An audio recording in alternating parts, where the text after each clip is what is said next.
Such a good morning, everyone. Today, hope everyone is safe, staying at home in this pandemic situation. Today, we are going to discuss about minor connectors, part 1.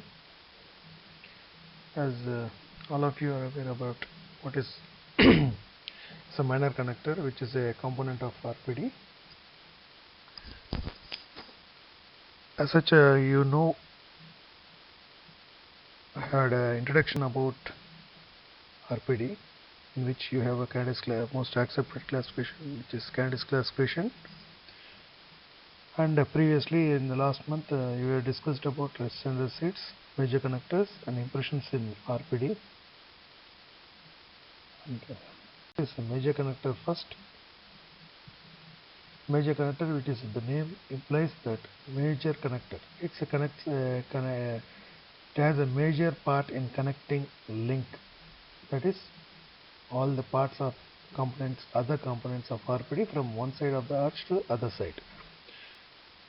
We're coming for the minor connectors. Minor connector, it is a short link of connecting minor part in connecting the components. That is, its main link is connecting the major connector to the other parts of an RPD. In this minor connectors, you have few contents to be discussed in this topic.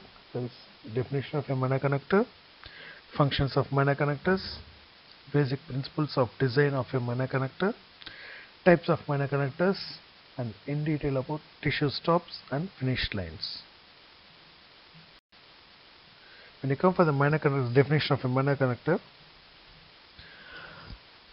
can be defined as a connecting link between the major connector or base of the removable partial dentate to the other units of the process, such as clasp assembly, indirect retainers, rests, etc., which is the most accepted definition. Next comes with the functions of a minor connector. The major function is it joins the major connector with other component parts. The first major primary purpose of this minor connector, and in addition to that, it also has two other functions, like basically the massacratory forces which are coming from the opposing arches are while functioning.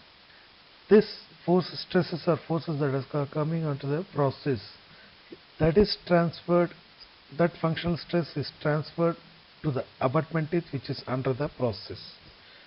So it's a process to abutment function.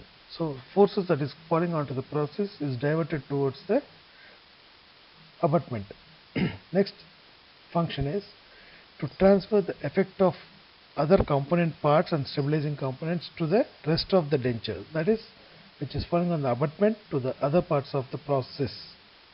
So this is abutment to process function. These are the functions. So taking the first function, which is not mentioned in this PowerPoint, is that's basic primary purpose, that is joins the major connector with the other component parts.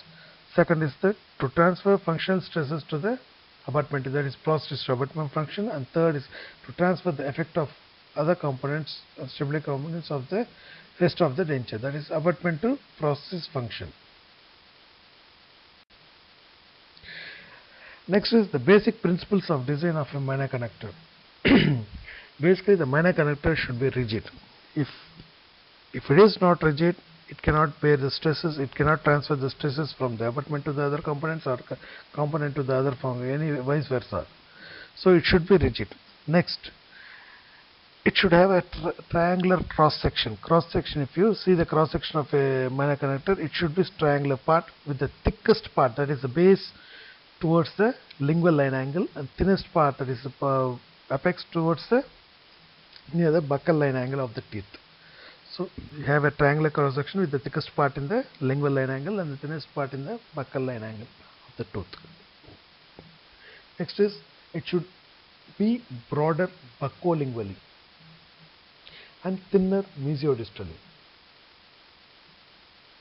Next is any minor connector. Minor connector, the major function of minor connector is connecting the major connector to the other components.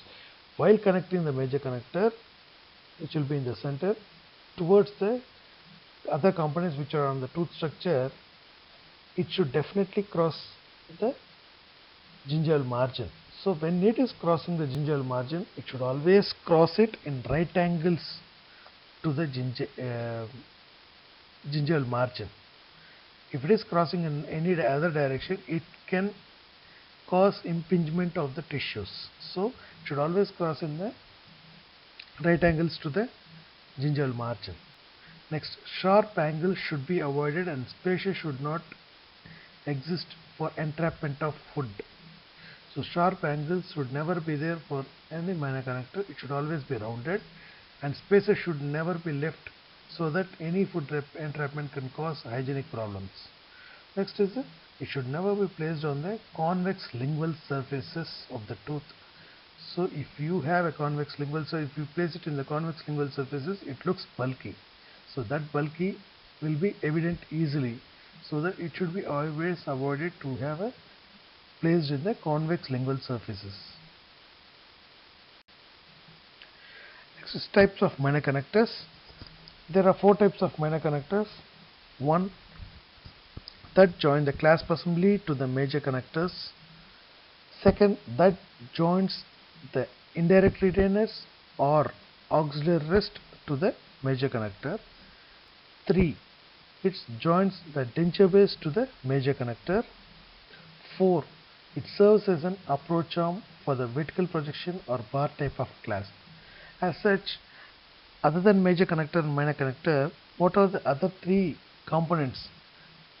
So this is connecting that major connector with these other 3 components, and the 4th one is which is a part of a bar clasp which acts as a purpose, its function is similar to the minor connector, so it is kept in a type of minor connector.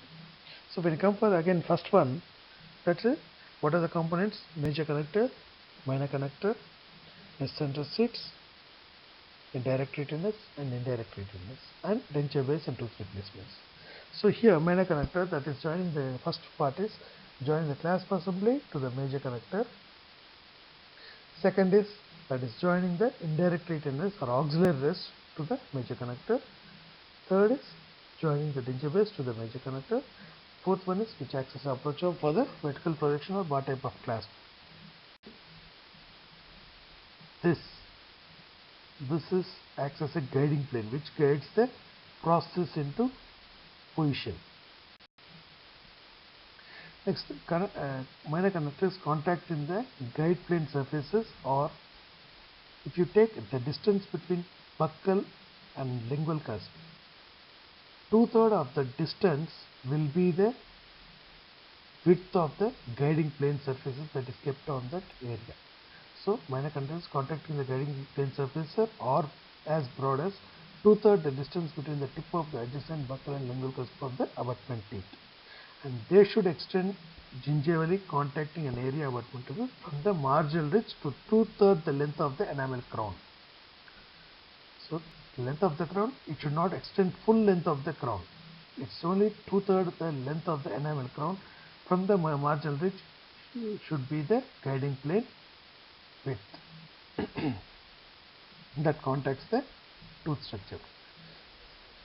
And next, if no clasp arm is formed as when bar clasp originates elsewhere, the connector should be tapered to a knife edge the full length of the buccal surface. When the artificial teeth is to be placed, in that area where guiding planes are present, the thickest portion should be at the lingual line angle of the abutment teeth. This way, bulk is ensured with the least interference to the placement of the artificial teeth. So it will create space for the artificial tooth that is placing in the edentulous area. If you place little lingually the minor connector, then if the clasp assembly is not being placed on the tooth adjacent to the edentulous area, generally if you don't have adjacent edentulous area, so between the two teeth, you place it in the position in the embrasure between both the teeth. Next, second type is minor connector that joins indirect radius or auxiliaries to the major connector. This type of minor connector should form a right angle with the major connector. So as such, like this, as I previously told, we should cross the gingival margin. It should cross the gingival margin with right angles, as I move my cursor, and should lie in the embrasure between the tooth to disguise its bulk as much as possible. If it is placed in the gingival, it cannot be shown, its bulk cannot be shown outside. It's like this. Into that, we have discussed two types, and third type we have started it, and next session we'll continue with the third and fourth type and into detail about the third type. Okay, thank you.